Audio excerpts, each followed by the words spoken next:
বাবু হও। আজকে অনেক দিন পর একটা ব্লগ করছি। টুকটুকি দুটো নতুন ছড়া শিখেছে। না, আস্তে আস্তে বলো। আতা গাছে, জোরে বলো। মৌ এত কেন?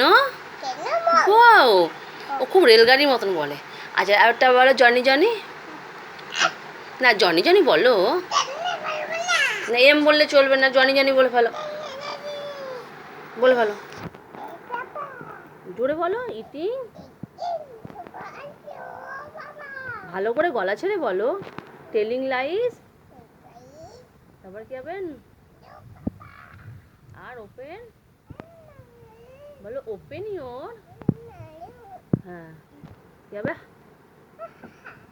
ওকে পড়ানো মানে খুব ডিফিকাল্ট ব্যাপার। ওকে বসে বসে পড়ানো যাবে না, কোলে করে নিয়ে ঘুরিয়ে ঘুরিয়ে পড়াতে হবে। দুটো ছড়া শিখেছে, এখন সে রেলগাড়ির মতো বলতে শুরু করে দেয়। ওটা আবার ও বারবার ওটা কাবড়াতে শুরু করবে। মা অটো অবা বলেছো না বলবে?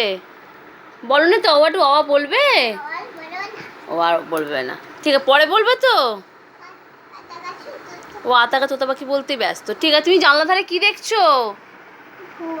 ভূত দেখছে, সকালবেলা ভূত দেখে। ঠিক আছে, দেখো।